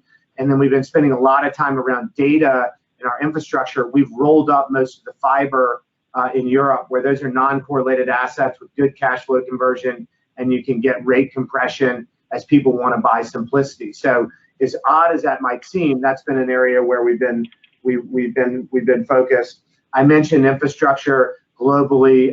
There are a lot of companies that are over their skis in terms of their leverage levels, and they're starting to hive off assets. And we're doing that both in infrastructure and private equity. Could be real estate, could be, we've had some towers, we've had different forms of transmission, as well as in Japan, there's more news on the tape today where we really have a dominant position, and we are really helping Japan start to narrow down the number of subsidiaries that they have in a lot of their large conglomerates. And then the final thing, look, we are, if you were a simple manager and you were saying the last decade you wanted to buy duration, fixed income duration, equity duration. So that meant VC, growth, investment grade. This is a world where you want to shorten duration, you want to diversify, you want to bring more cash flow up front, but you can't get rid of innovation. You still have to have some exposure to everything we're seeing around the explosion of data, life sciences, blockchain. And so in the past decade, if you wanted to have 8 of your 10 units investing in growth and duration, today that number is 4, which is a pretty big drop, because we're saying there is a regime change, but you still want to have some exposure to growth. And so we're still finding some really interesting early stage growth companies where we're investing aggressively behind them. So to sum up, because I know we're short on time, this is a regime change, right? I've been doing macro and investing for 30 years. You need to get the mega theme right. In 2000, you had to know that China's fixed investment was starting to slow and that rates were coming down. The next decade, you had to know that QE was going to go overboard and we were in an innovation boom and you wanted to be long growth. What we're saying right now is this isn't the pandemic playbook. This is a very different one. Higher inflation, more geopolitical tension, more pricing power, and owning more collateral-based cash flows up front. That tilt is where we are. That's what we've asked many of our investors to come alongside us to do, and it's a bet. But I think given what you heard from Vance and Ken and me, we think that's a smart bet, and that's one we're executing on as a firm on a global basis. And so I'll pause there. Let me invite anyone in the room to offer a question if there are any. Yeah, Jeff, I have a question. Yes. Concerning the lessening of globalization and the position of the U.S. in terms of efforts to protect and strengthen our domestic industries, the use of bigger tariffs on our part, do you regard that as a potential negative? I mean, we are often told about what happened in the 30s with Hoot-Smalley tariffs and that contribution to the Great Depression. So how do you view the possibility of higher tariffs here? I'm not an advocate of tariffs. The tariffs didn't work. When you look at China's exports as a percentage of total trade, they've still gone straight up. So it didn't deter China. So I don't view them as an effective mechanism. I think most companies between COVID and the war are already going to execute on redundancy plans. This whole theme, I think it's a proactive move towards security of all the things I talked about: payments, energy, data. So, and then just having more control of your supply chains. I mean, do we really want to depend on China's zero COVID policy to make sure that our goods get to market? I don't think so. And so and I'll let Ken advance because it'll give you more the political angle, but the economic deterrent that tariffs did was very limited. It was very limited in terms of what it did. Yeah, what I would say is I think that tariffs were a crude tool that are part of a much larger set of tools, some of which are actually quite frankly more sophisticated and more powerful, that will continue to be used and actually increasingly be used in order to, one, reshore domestic supply chains, not just in the United States, but in a lot of other places around certain critical sectors. Second, in addition to, and you'll see incentives for that. You'll see a combination of tax incentives, fiscal incentives, regulatory incentives. One thing I think that does get done this year is the legislation that's passed both the House and Senate around the semiconductor industry, where there'll be significant increased support for that. So you might put that in the category of industrial policy, where the use of subsidies, fiscal and tax, to encourage certain domestic industries to rise will increasingly be used in the United States and will be embraced by both parties. The second tool that I think, in addition to tariffs, will be increased scrutiny of essentially, and Vance identified this point earlier, of not just capital as it moves across borders, but data as it moves across borders and technology as it moves across borders. And you'll see a number of things that will happen, we think, over the next couple of years, like to propose, for example, reverse CFIUS, whereby the US government is reviewing investment by American investors and American actors in China and other places, but particularly in China, with concern with respect to not just directly what it means, but more broadly, what it means for this larger question of our industrial position versus their industrial position. And I think you'll see that across the board. Are there, for example, there are going to be examples of tariffs. So right now there is an investigation that the Commerce Department really announced regarding solar cells and whether those are assembled in a way that's inappropriate. And you're going to continue to see, when there's been either perceived dumping or human rights related issues, you're going to potentially see the use of tariffs as an occasional crude tool. But if I were you, I would pay more attention to the larger set of tools that are available under this industrial policy rubric that will include both subsidization of industrial policy for certain sectors, tax and fiscal, as well as scrutiny of the movement of capital, of data, and of technology. The only thing I would add quickly, so from a geopolitical angle, right? So Hawley Smoot was across the board. It was just a kind of across the board protectionism in response to the Great Depression, which, as you correctly say, ended up intensifying, exacerbating the Depression. I think that what we're talking about here is something which is quite different, in the sense that, I mean, the overwhelming focus, and I think driver for a lot of this now is the dynamic between China and the U.S., China and the rest of the world. And so I think that it's less about, tariffs that are going to be directed against Europe or other parts of developed Asia.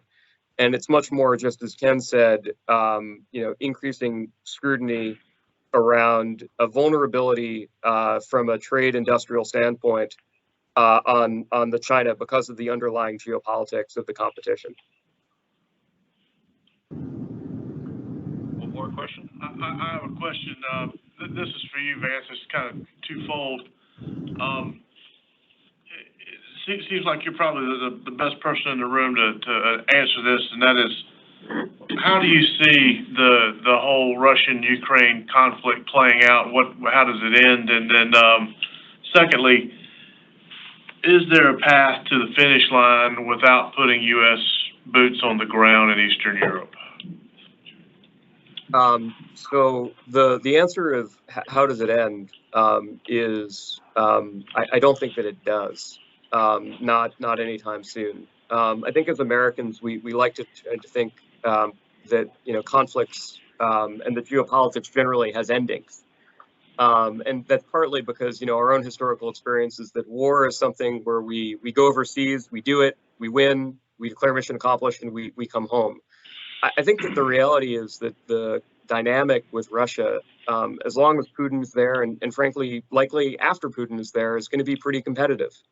with the rest of the world, and specifically with the industrialized democracies to its west. Now, you know, how that conflict plays out, there's a big difference between a Cold War and a hot war, right? And there's also a lot of stuff that can happen in between. And what we're seeing in Ukraine right now is something which is in between. We are not at war with Russia, but the Ukrainians most certainly are. My own view is that the best we can hope for in the near term would be that the Russians continue to be in a pretty antagonistic relationship with the Ukrainians. Frankly, that there continue to be some skirmishing, some fighting, but that it is not the kind of full-scale war that we are seeing right now, and that battle lines get drawn that allow both sides to pull back a bit. Does that require U.S. boots on the ground? In my view, no. What it does require are weapons from the West going into the hands of the Ukrainians. I think that the administration has been basically on a decent course on this, although probably a bit slower than they could or should be. There still is a bit of a kind of residual self-deterrence. I think what they are slowly discovering is that they can actually give the Ukrainians much more than they initially were inclined to do. And they've also got to speed up the bureaucracy on this. And, oh, by the way, and this is important from a defense industrial and industrial base more broadly, we are discovering that the defense industrial base that we have, which really is a legacy of the post-Cold War, is not sufficient for being able to build, manufacture the kinds of weapons at scale and with endurance for a long war.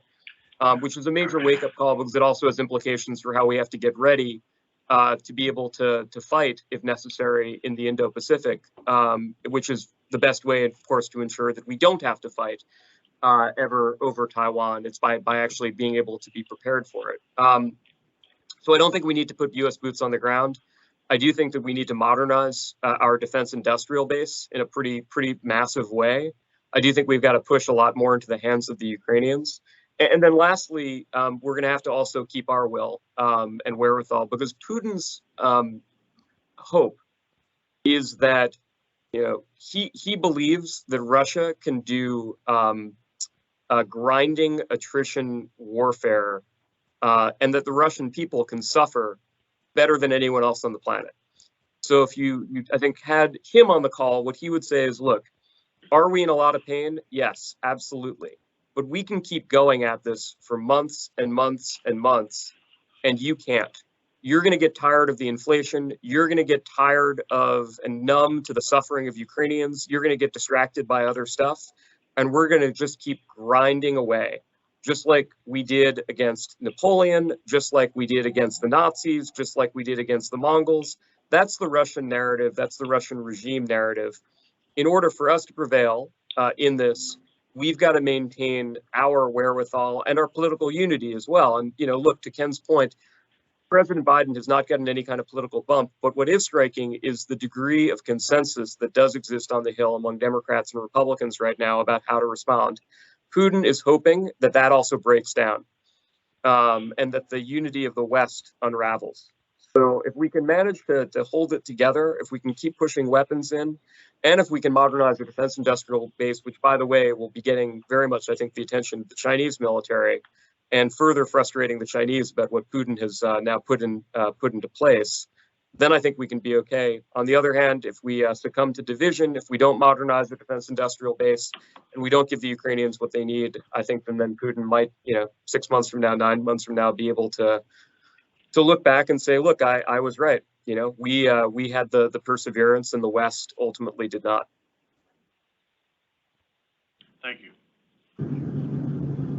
So Jeff, I know we ran over a bit, so happy to keep going, but we did want to be respectful of time. But I think more importantly, we just wanted to say thank you. We're available to these, obviously, are interesting, if not, unfortunate times, and we're around to be helpful. And it was great to see you earlier this week, and just let us know, either if there's any folks that need help or want to share ideas, we're all ears. Great. Well, thank you all This has been fantastic. We did go over a little bit, but definitely well worth it for perspective like you guys offer. So thank you very much. See you guys. Thank you. Many thanks to the three of you. Yeah, Goodbye. thank you. Thank you. All right. We'll roll right into it. Yep. I think he was on to, yeah. Mr. Chairman, we are also extremely fortunate to have Torsten Slok with us today. Torsten is Apollo's chief economist, and he's going to provide us with a macroeconomic update. Torsten joined Apollo in 2020 and leads a team providing macroeconomic and market analysis to the entire organization and clients such as us. Prior to joining Apollo, he worked for 15 years as chief economist at Deutsche Bank. He also has worked at the IMF in Washington, D.C., and at the OECD in Paris. He has a PhD in economics and has studied at the University of Copenhagen and Princeton University. And for those who don't know, this is like an economic jolt of adrenaline that we're about to get. So Torsten is high energy and always fascinating to listen to. So Torsten, let me turn it over to you. Thank you very much for joining us. Oh, thanks so much. Thanks for having me. So the idea was to walk through the outlook for markets and the outlook for the macroeconomy. And then I'll make sure that we leave plenty of time to discuss any of the topics, either that I'm talking about or really anything else. And it's a good segue from the discussion that we just had, because obviously markets are going through a very turbulent period. And it is very important to really pay attention to what are the reasons why we're going through this turbulence, and really try to think systematically about what the forces are that are at play. And the themes in markets at the moment are the three things that we have listed here. Namely, first of all, inflation is a more permanent problem. Forces pushing inflation up are supply chain problems and energy prices. Those are temporary problems, but there unfortunately are now some permanent reasons to be worried about inflation, namely higher wages and rising home prices. So initially, the Fed and Jay Powell were saying, oh, don't worry about inflation. This is all temporary. That's when inflation began to go up in April and May and June of last year. And the Federal Reserve initially said, well, inflation is just going up because of some problems with the supply chains. And inflation is just going up. And this was, of course, before Ukraine and Russia came along. This was, of course, also jolted at the time by energy prices going up. And in our view, it was correct for the Fed to diagnose this as temporary. It was correct to say that those inflationary pressures were transitory, because the supply chain problems will eventually get resolved. That's even the case today. We will eventually get the supply chain straightened out. I completely appreciate that we have some problems at the moment, not least, of course, also because of Russia's invasion in Ukraine that has been multiplying some of these supply chain problems, including, of course, in energy, also in agriculture. But the bottom line is that eventually we should expect those supply chain problems to go away. Likewise, with energy prices, yes, new sanctions have been put in place, and those will probably raise energy prices, in particular, of course, on fossil fuels, but also energy prices more broadly for an extended period. But because of the way we measure inflation as a 12-month window, it will eventually be the case that that 12-month window will begin to, quote unquote, forget what was happening 12 months ago. So that's why supply chain issues getting better should begin to put some downward pressure on inflation. And likewise, in energy markets, we should eventually begin to see some downward pressure, at least on the inflation rate in oil prices, in natural gas prices, and in energy prices more broadly. That was the diagnosis, and that was the analysis for quite some time, that the Federal Reserve was saying for that reason, namely that these things are temporary, partly because the way we measure inflation, we can take it a little bit more easily, and therefore inflation will begin to come down. The problem was that in the meantime, we transitioned from that transitory inflation problem to an economy that certainly was running at full employment. And that's why we have seen wages go up. That's why we have seen home prices go up. And that meant that we didn't only have the transitory reasons why inflation was going up, we actually also now have some more permanent reasons why inflation is going up. And that has, of course, to do with the fact that the unemployment rate fell so much that we managed to get quite significant increases in wages, both for high income groups, for middle income groups, and for low income groups. It was particularly concentrated in the consumer services sector. So that's like restaurants, hotels, airlines, everything that's face-to-face businesses have seen a quite significant boost to wages, including also in low income categories, for example, in restaurants and consumer services workers that have seen wages go up actually much more than middle income and high income workers. But the conclusion is that those things are probably going to continue as long as interest rates are low. And similarly with the housing market, it's more obvious that if we don't raise mortgage rates, then we're not going to see a cooling down of the housing market. So the two last components that are pushing inflation higher are now, you could say, unfortunately, much more permanent pressures on inflation. And that's a transition that the Federal Reserve and Jay Powell and Lael Brainard and the senior management at the Fed have been going through. Namely, they have been saying it was initially a temporary problem to now saying it is now a more permanent problem. Just think about the housing market. I'll talk more about that in a minute. We have seen mortgage rates go up from 30-year mortgages were not long ago really 3% in level terms. And today they're now above 5%. And still, when you look at the latest housing data, you're actually still today not seeing any signs of a slowdown. The demand for housing is very strong, partly because people are finding more jobs after COVID, also because wages are going up, also because there's a lot of first-time home buyers. The tailwind to demand for housing continues to be very strong, even though mortgage rates have gone up. Likewise, when you look at the supply of housing, the inventory of new homes for sale is very, very low. So think of this as if you did a Google search and asked how many homes are for sale today, you would see that that chart tells you that the level, meaning the absolute number of homes for sale today, is at the lowest level in a decade. So the conclusion is that demand is very strong, supply is very, very low, and that combination basically is still putting upward pressure on the housing market. That's why even this week, we just saw yesterday, housing starts and housing permits continue to look relatively strong because there is still very, very strong tailwinds to demand and also strong tailwinds to supply, simply because the supply in the housing market is so low. And you could then ask, finally, why is the supply in the housing market so low? Well, a very important reason for that is that the home builders, after the financial crisis in 2008, have been very, very, very cautious with building too many homes. And when we then now are coming out of COVID and seeing demand going up, and COVID also, of course, increased demand for housing, that all combined suggests again that housing could potentially have quite a tailwind for potentially quite some time. Finally, you could then ask, and this is also important for the outlook, well, okay, if that's so important that we both have low supply and high demand, well, mortgage rates going up should eventually cool the housing market down. And there are a number of reasons why the housing market might have become less sensitive to rising mortgage rates. One very important reason is that the household sector today has a very high level of savings. The household sector during COVID saved about $2.5 trillion in excess savings, more than what they would normally have done if they had not been through the pandemic. So I know this might be a little bit of an academic concept, but at least it tells you that the savings, again, both for low, middle and high income households are much, much higher.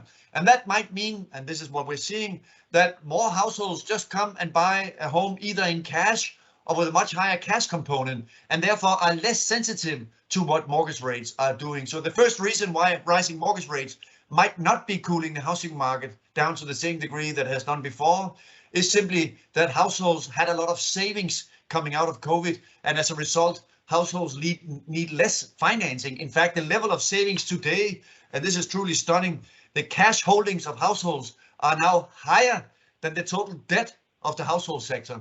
So that's telling you that the household sector has a lot of cash after COVID and therefore makes it less sensitive to mortgage rates going up.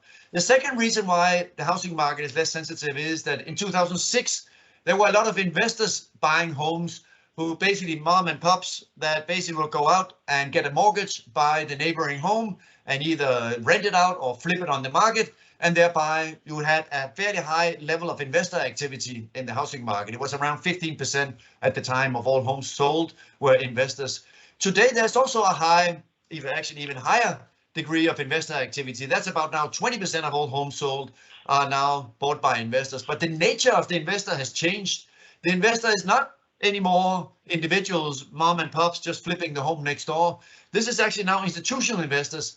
The buy side is aggressively buying, as you know, a lot of homes for rent and a lot of homes in the single family space. And that, of course, also means that more permanent capital is entering, not only in the US, but global permanent capital is entering the US housing market. And that is often permanent capital that does not require financing, does not depend on what mortgage rates are doing. So that's another reason why there's also another tailwind to the housing market that might imply that the housing market is less sensitive to rising interest rates. So that, of course, also means that even if mortgage rates continue to go up, which we would expect, we might have still a housing market that can continue to do well and therefore put more upward pressure on inflation, even if mortgage rates are going up, simply because the sensitivity to rising interest rates is just no longer the same as what it was 10, 15 years ago. So apologies for spending so much time on this first bullet point, but this is by far the most important problem for everything in financial markets, everything that has to do with the Federal Reserve, everything that has to do with credit, everything that has to do with equities, and really everything that has to do with asset allocation, including in alternatives, because inflation is the first domino brick that drives literally all conversations, not only in terms of what consumer prices are doing, but of course also what's happening with wages going up, which is bad for margins, energy prices going up, also bad for margins, and you have supply chain problems, therefore higher cost of distribution and logistics, that's also bad for margins. So combining all these things, it becomes very important when we think about asset allocation to have a view on, well, what are the implications of inflation going up? And most importantly, perhaps, what is the outlook for inflation? So with that introduction, if inflation is the number one issue that we're all trying to figure out, and the Fed, of course, is particularly trying to figure out, what are then the investment implications and what are then the derived consequences of inflation certainly being a more permanent problem? Well, that's the second and the third bullet point, namely that the Fed has changed dramatically their view on the economic outlook, and they have changed, as you know, dramatically their view on what interest rates should be doing. As you might have seen in the last few days, even the FOMC member Jim Bullard has been talking about that at the next FOMC meeting here in the beginning of May, they should be raising rates 75 basis points. That is completely unheard of. But the idea, of course, meaning at least not completely if you go back many, many decades, but at least more recently, that the Fed should so aggressively raise short-term interest rates. But let's not forget in the second bullet points that with more rate hikes coming, why is the Fed doing this? Why is Jim Bullard talking about 75 basis points? Why is Jay Powell even now seemingly leaning towards 50 basis points at the next meeting? Because the Fed's goal with increasing the risk-free rate is to limit risk-taking in the economy and limit risk-taking in financial markets. So that's another way of saying, and let's just be very straight here, the Fed's goal today is to cool the economy down. It is to cool down GDP growth, is to cool down consumer spending growth, is to cool down CapEx spending growth, and in very plain English, the goal is to cool down earnings for corporate America. And that, of course, is very, very important when the Fed says this to us, because that's, of course, why rate markets now in the Fed Fund Futures market are pricing in that the Fed will hike rates another 9.5 times this year on top of the rate hike that they just did in March. In other words, the market is now pricing more than 10 rate hikes in 2022. That's a very, very steep increase in the risk-free rate. And think about your finance textbook. If the risk-free rate starts going up, that has significant consequences for our thinking for risky assets, in particular, of course, equities, but also for credit, not only investment grade and high yield, but of course also for loans, which tend to be floating rate and therefore tends to do better. So the conclusion is the risk-free rate is going up, and we need to think about asset allocation with the framework of the risk-free rate is moving higher. What does that mean for how we do asset allocation? I'll talk a lot more about that in a minute. And the third and final bullet point is that the Fed feels obviously that it's not enough that the short-term rate is going up. They have also now ended QE. Remember, QE is asset purchases. And the Fed since 2008 essentially have done a lot of asset purchases in treasury markets and in mortgage markets. It's been going a little bit up and down and been turned on and off.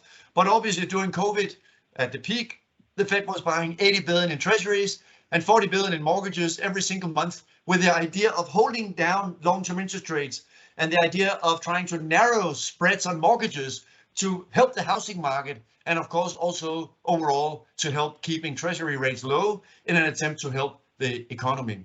But let's also remember all the arguments that we all have been making, and of course that the Fed also has been making in a lot of the working papers, that Fed asset purchases, as I've written here, have really played a key role supporting rates, credit, and equity markets. So in my view, we need to be intellectually honest here. You can't say that when they did QE, it had this very significant positive impact on stocks, very significant positive impact on credit, and very significant positive impact on bond markets, meaning holding rates down.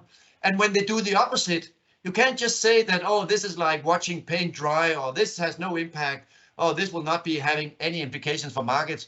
Once QE comes to an end, and in particular, when global QE comes to an end, the Europeans are still doing money printing or buying assets. We must be honest with ourselves and come to the conclusion that, well, if they did all this and they were arguing, and a lot of Fed papers have argued and even quantified the implications of these policies, it must be the case that now that they are so eager to do the opposite, we should expect the opposite to happen. So that's why the bottom line for markets, in my view, is actually quite simple. Namely that inflation uncertainty is significant, Fed hikes are coming, and QE is ending. And as a result, we are likely to see higher rates, and that's what we're already seeing. And we've had this view since late last year, and we think still this is the case. We're likely to see wider credit spreads, or at least more turbulence. If you are a passive investor just in IG or a passive investor in high yield, of course, this had created some fairly significant drawdowns. In fact, if you look at the IG index, the drawdown, meaning from the peak in the IG index to where we are today, is now 13%. So I sometimes talk to people in credit who basically, one of my good friends recently said, I didn't know you could lose money in IG. Well, IG, investment grade credit, the index is down 13% from the peak.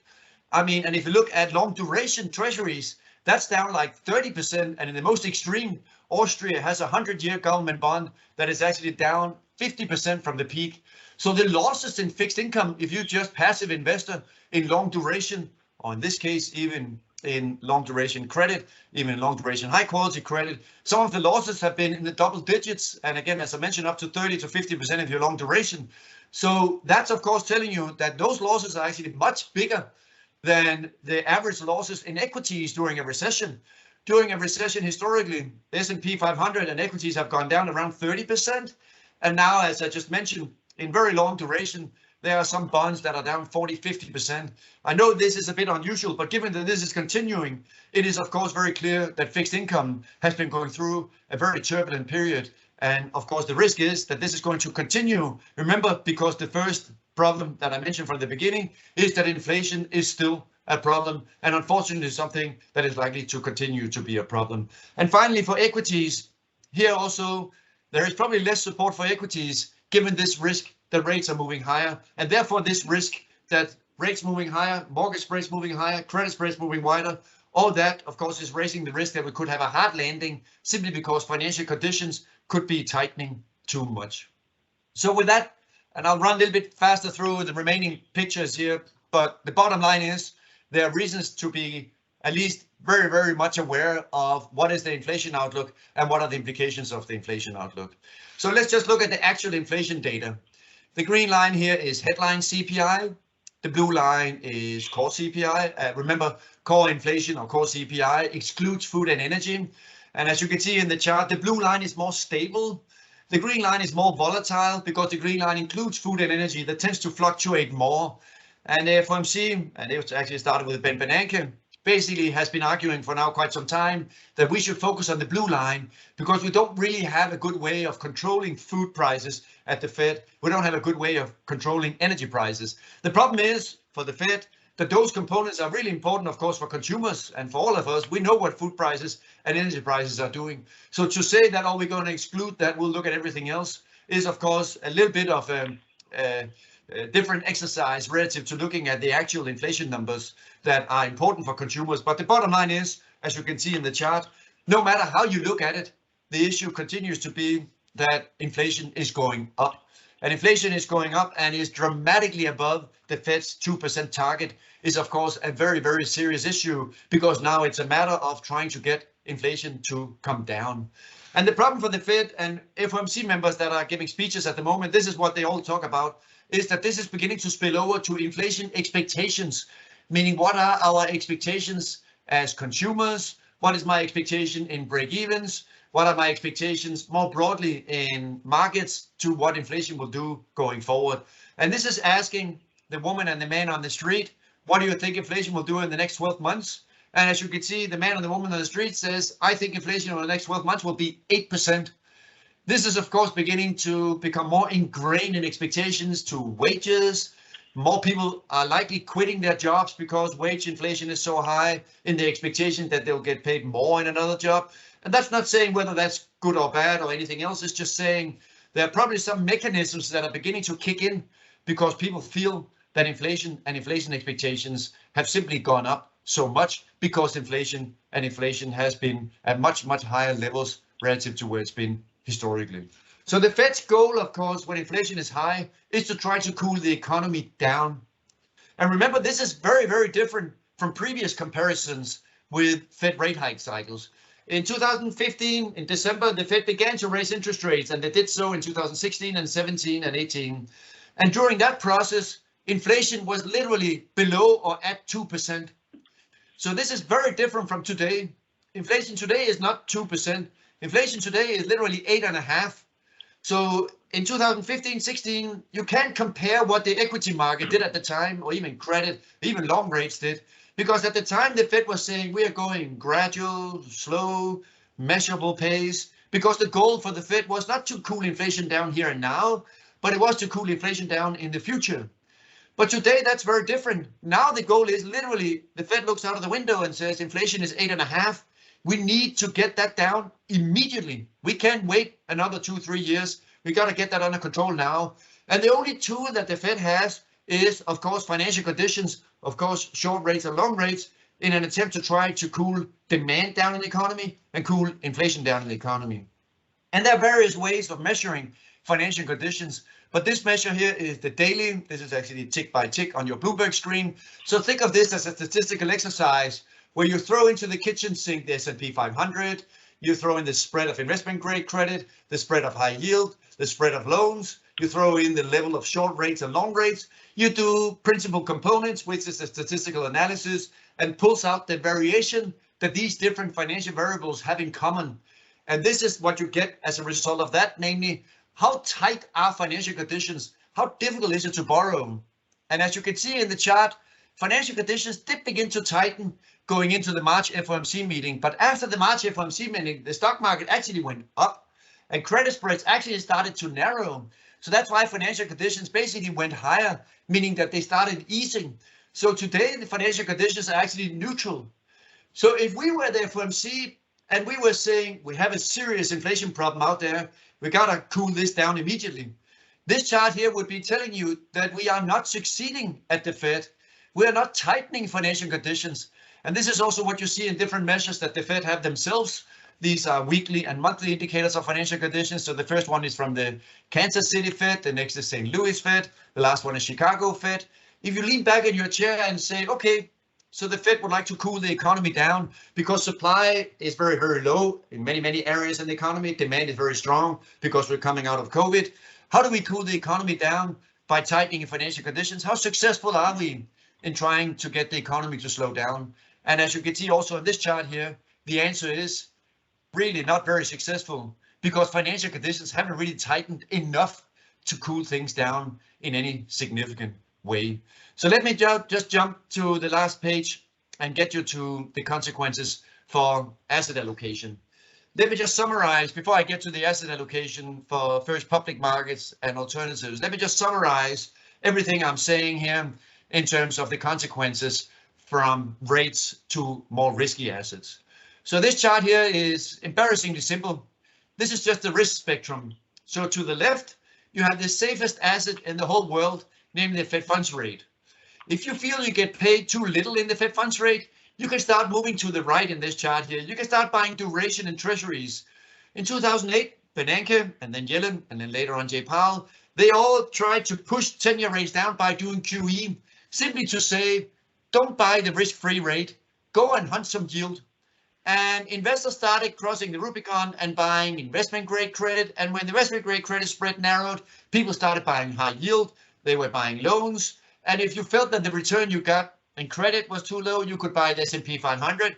You could buy various strategies of the S&P 500. You could buy risk parity. You could buy momentum strategies, quant strategies, dividend paying stocks. There were various different versions of taking more risk. And of course, ultimately, if you wanted to take even more risk, you could buy Turkish government bonds or Argentinian government bonds or South African government bonds. And of course, that was associated with a lot more risk, but ultimately, of course, also associated with, generally speaking, higher levels of returns, at least for the period of since 2008. But if you really now think hard about what is it Jay Powell is telling us today, what is it Jim Bullard is saying by arguing that we should raise 75 basis points, they're actually saying you should no longer hunt yield. We don't want you to hunt yield. We want you to move to the left in this chart. We want the risk-free rate to go up, both the Fed funds rate, but we also want to turn QE into QT and thereby lift 10-year rates.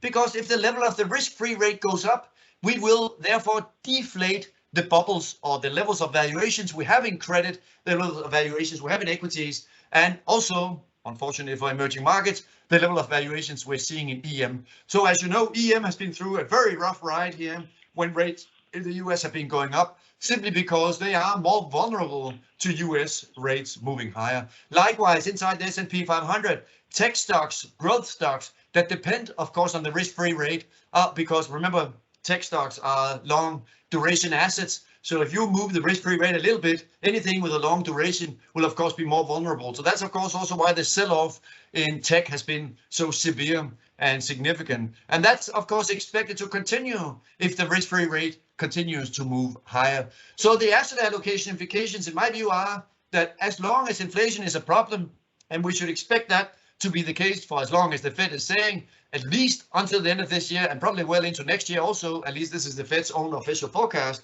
you should no longer be hunting yield. You should no longer just buy the passive index in IG, because that's going to continue to suffer. The passive index in high yield is also going to continue to suffer. Loans and everything that's floating rate is likely to continue to outperform, and that has outperformed. BDCs also outperforming. Everything that has much more active credit selection and even equities, much more active stock picking, can try to stay away from the risk of inflation going up and the risk of rates moving higher. But the bottom line is the hunt for yield is reversing, and that gets directly into then the asset allocation views, which is really just a summary of everything I've been telling you here. Namely, for the Fed, the growth slowdown is temporary. The Omicron variant has peaked. Ukraine is having a limited impact on US growth. Consumer spending and capex spending will accelerate later this year. This is not only our forecast, this is also, of course, what the Fed is forecasting. Obviously, the Fed talks about all these rate hikes because they expect growth to continue to be strong, and therefore they expect high inflation to be a key risk. And with that backdrop on growth, the rates outlook, of course, is that more Fed hikes are coming. Inflation at 8.5% is meaningfully above the Fed's 2% target. Forces pushing inflation up are, as I mentioned from the beginning, supply chain and energy. Those are temporary. It will eventually get resolved. But those things that are not temporary and require higher rates to get under control is higher wages and higher home prices. If the Fed does not raise rates, then we will not get the labor market under control, meaning wage inflation, and we will not get home prices under control. I think 10-year rates will end this year lower than where they are today, because I do think the Fed will be successful in cooling the economy down. And once that happens, then rates will be coming down, and I think that rates will eventually, at the end of the year, be lower than where they are today. So as a result of that, I still think the curve will flatten in the treasury space. But the key issue, of course, for us as investors is to figure out, when is the peak in rates? When will the economic data eventually begin to respond to the tighter financial conditions? Because as I mentioned earlier, we have simply not seen that yet. When we look at the daily credit card data, the economy is still strong. We look at restaurant bookings, that's also daily, that's also very strong. We look at airline traffic, daily indicators for how many people fly around the US. This is TSA data, also very strong, no signs of a slowdown. We look at weekly indicators for how many people stay at hotels. We also look at weekly indicators for consumer spending. And of course, we look at all the monthly indicators for retail sales and industrial production. And at this point, including of course also the employment report, the conclusion is there are just not any signs of the economy slowing down yet, despite this strong increase in interest rates, which leads us to the conclusion that the turbulence, of course, will continue. So the credit outlook also falls straight out of that, namely QE is over. IG duration is record high. Corporate leverage is very high. The economic outlook is solid, but the Fed is hiking and QE is ending. And that is raising the risk that we could see a repeat of the fourth quarter of 2018. In some sense, this is actually already what we're going through. But the risk, of course, is that this turbulence is likely to persist at least for the next several quarters, because there is this persistence of this problem of how long time will inflation be at these very elevated levels. So in terms of sequencing, the number one problem is inflation. The second problem is therefore what the Fed will do. And the problem for us in financial markets is that that raises a lot of uncertainties and risks to financial markets. On equities, valuations are very high. The PE ratio remains high. The stock market is vulnerable to higher wages. That, of course, feeds directly into margins, Fed hiking and QE ending. For FX, I think the dollar will go higher. 2-year rates are expected to go up, but more in the US than in Europe and Japan. Remember the inflation problem in the US, because the US came out of COVID and gave more fiscal and monetary policy stimulus, so the inflation problem is bigger. And in that sense, the risk that the Fed will hike rates is much, much higher than the risk that the ECB and the Bank of Japan will hike rates. And that's, of course, also something that should be dollar positive, because that means that US is further along in the recovery, and therefore we'll see rates go up more than what we'll see abroad. For commodities, I still think that the global recovery supports commodities. Accelerating growth will support commodity markets, including energy. We could have more disruptive energy crisis. We're spending a lot of time in Europe and thinking about, in particular, the implications for European financial institutions. What are the write-downs? What are the risks? And of course, what all the problems in the energy sector will supply. But the conclusion is that still tight markets in energy and in agriculture should be putting generally upward pressure on commodity prices. And finally, for alternative assets, just very, very broadly, and then I'll stop. And this is the last slide. Inflation is high. When inflation is high, of course, this is something that argues for allocating more to infrastructure and real estate and long duration assets that are as far away from liquid treasury markets.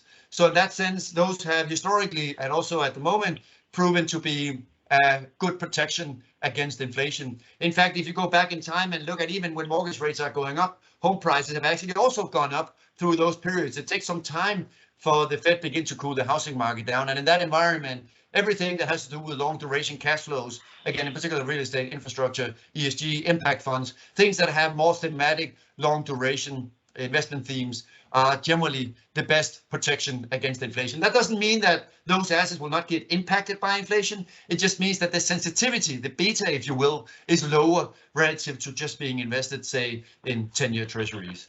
Rates rising, of course, as I mentioned several times, that means that you should be buying floating rate product. High quality credit, high grade alpha generally tends to do well when rates are going up. And given that rates are going up and the market expects this to continue, again, as I mentioned, 9.5 more rate hikes are priced into the Fed Funds futures curve at the moment, also tells you that therefore floating rate credit will be outperforming, continue to outperform, including BDCs, other versions where credit is more selective, continue to outperform the passive IG and the passive high yield. High volatility in markets.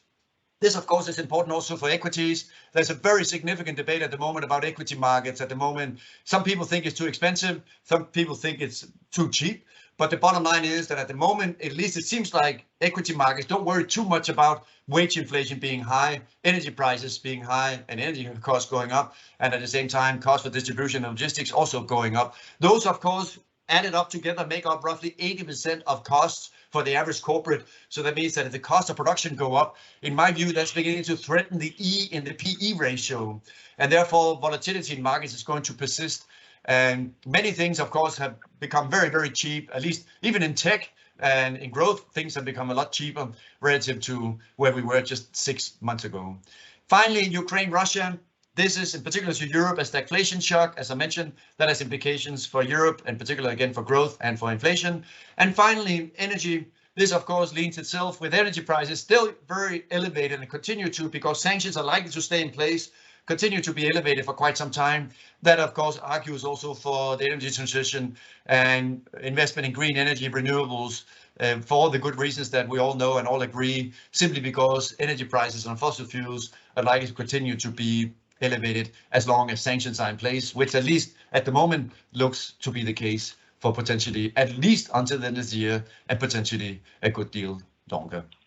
So with that, sorry, I know I ran through that relatively quickly, but let me stop with that and see if there are any questions. Jeff, I have a question. Please. The inflation discussion has been dominated by what the Fed is liable to do, and has been doing, or what it's liable to do. But what is the role of fiscal policy here? Yeah, this is very, very important. If we step back a minute and think about what's going on. Okay, so let's agree the economy is overheating. And it's overheating partly because demand is going up when we come out of COVID. And it's overheating because supply in the labor market, in everything, auto chips, everything that has to do with transportation, supply is very low simply because of COVID and the problems with supply chain. So we were hit by this combination of factors where aggregate demand just rebounded relatively quickly, and supply in the economy, mainly because of supply chain and energy and even now also sanctions, is very low. So let's say that we now had to come up with a prescription for how should we solve this problem. You're absolutely right. The best way, if you will, or the easiest way to solve this problem is not the Fed funds rate. You could say, well, the Fed funds rate can probably destroy demand. We may be able to slow demand down if we raise the Fed funds rate and the 10-year rate enough, and that's what the Fed is doing. But you could certainly also begin to ask the question, well, why is fiscal policy not being discussed? And you are absolutely right. Fiscal policy could do a lot of different things in terms of trying to both lower demand and also to increase supply. And fiscal policy here really more broadly means Capitol Hill and the tools that they have available to both, here very, very broadly speaking, both work on more with getting supply higher in everything from, again, semiconductor chips, everything that has to do with facilitating trade, everything that had to do with also things that helping the supply chain. It could even be tax incentives to support in various parts of the S&P 500, of those sectors of the economy that you think could be growing faster in this environment. You could also have thought of more fiscal tools to give subsidies to some sectors that are going through a hard period in an attempt to try, therefore, to get some sectors to get help, and vice versa, raise taxes on those sectors that are benefiting from the shocks that we're seeing at the moment. So there are various tools that could be deployed from the fiscal side in an attempt to micromanage aggregate demand lower and micromanage aggregate supply higher. And that could be done at a sector level, it could be done at a macro level, but you are absolutely right, implicit in your question, that's not being discussed. And we of course have the midterm election coming up in November. So from a very broad perspective, the whole conversation, in particular in financial markets, ends at the doorstep of the Federal Reserve, simply because fiscal policy is just not doing too much, at least not getting as much discussion time, if you will, relative to how much time we really are putting in terms of debating what can the Fed do, what should the Fed do, even though the Fed does not have, really strictly speaking, the best tools for dealing with the shocks that we're being hit by. Question, Ron? I wanted to ask for a little more discussion about quantitative easing, the QE part. Has that begun in the sense that the Fed is beginning to sell, or have we reached that point? Yeah, so the Fed until late last year was buying 80 billion in treasuries, 40 billion in mortgages. And suddenly when inflation kept on going up, the Fed suddenly turned around and said, okay, we got to stop that sooner rather than later. So they stopped that literally a few weeks ago. So now they're no longer buying treasuries, they're no longer buying mortgages, other than to keep their balance sheet constant. But this is now the discussion. Lael Brainard said in a speech 2 weeks ago, we are now going to begin to run down the balance sheet, whereby they will run down the balance sheet by 95 billion every month.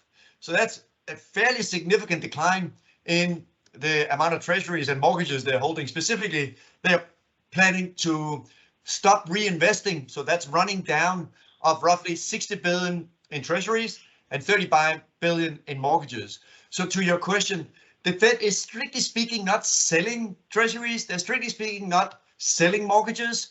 They're just letting those bonds that they have on their in their portfolio, letting them mature and not reinvest all of it.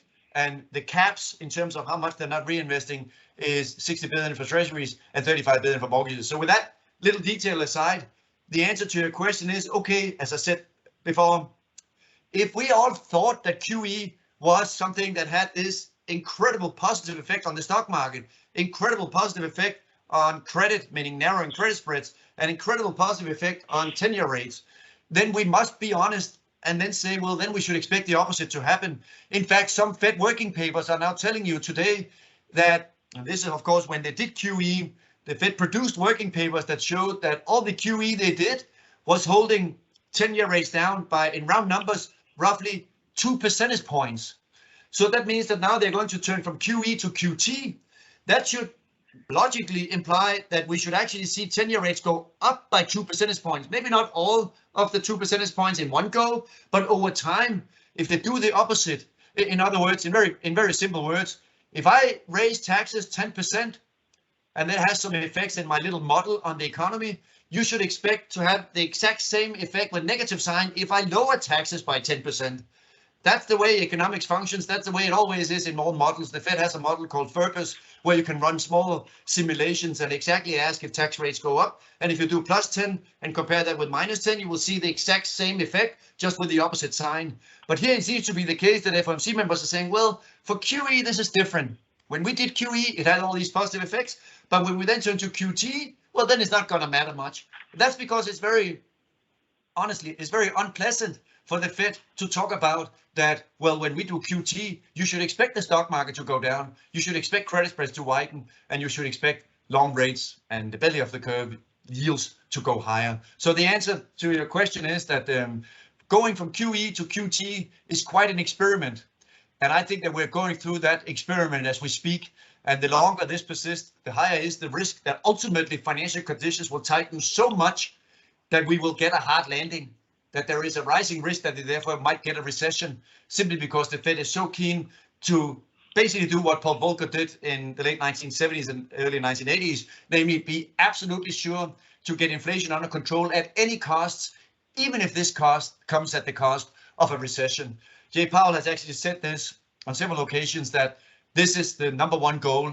He hasn't specifically said that he was interested in getting a recession. Obviously, they would like to have a soft landing, but the number one goal today is to get inflation under control. And in my view, the Fed is willing to do this, even if it comes at the cost of a recession. Thank you. Thank you. Other questions? Right. Torsten, thank you. You are always a jolt of adrenaline. But Sorry about that.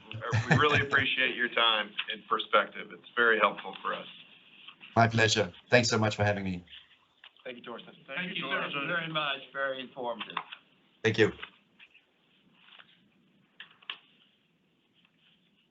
All right. Now that we've had our minds grown significantly in the past hour or so, next up is a delegated investment report, and I believe that goes to Mr. Berg. Mr. Chairman, as is always the case, we each meeting, just as a reminder, we make sure to lay out the investments that were closed since the prior meeting. You can see Asana, that was not a delegated investment, that was just simply an investment that was closed. But the remaining investments on the page are investments where we did use the delegated authority to the CIO. So I'm happy, you've received materials on each of these, but I'm happy to answer any questions if there are any. One question, sir. Yes, sir. Asana, I think we approved up to 75 million. Yes, sir. Did we only invest 50 or Yes, what's that difference? That was the amount that, we were able to secure. Okay, That way. Okay. We would have loved to invest more, but that's what we got. sometimes, demand exceeds supply. And that was a case of that, which is good for them, but not as great for us. Okay, yeah, since difference in amounts, I was wondering if that was a co-investment or something different. Great Okay, question. Great Same question. thing. Okay, thank you. Any more questions from Mr. Berg on the delegated investments? Okay, folks, we are approaching the noon hour, and next on the agenda is executive session. What are your thoughts on maybe adjourning for lunch and then coming back into executive session? Or Yeah. does somebody have a different suggestion? Lunch is here too. Lunch is here, Yeah. so, I'm for let me call for a motion to adjourn for lunch. I have a motion from Mr. Giove. I'm sorry. Why don't we just recede into executive? sorry. Yeah, and then we can, yeah. Motion for recession into executive Yeah. session. Yeah. And we will have lunch during that period of time. That sounds good. Yes, sir. Can I get a motion to that effect? Yes. I have a motion from Mr. Giove, a second from Mr. Condon. Any discussion? Hearing none, all in favor, please say aye. Aye. Is anyone opposed to receding? No. All right, we are now in executive session. Not hearing a need for any more business to come before the commission in open session, I'll call for a motion to adjourn. And Mr. Chairman, before you do that, just wanted to make sure that for the record, there was no action taken during executive session, nor is there any action resulting from executive session. We have that on the record. All right, so now may I have a motion to adjourn? I have a motion to adjourn. May I have a second? Second. A motion and a second. Any more further discussion? All in favor of adjournment, please say aye. Aye. Assuming no one opposes, thank you all.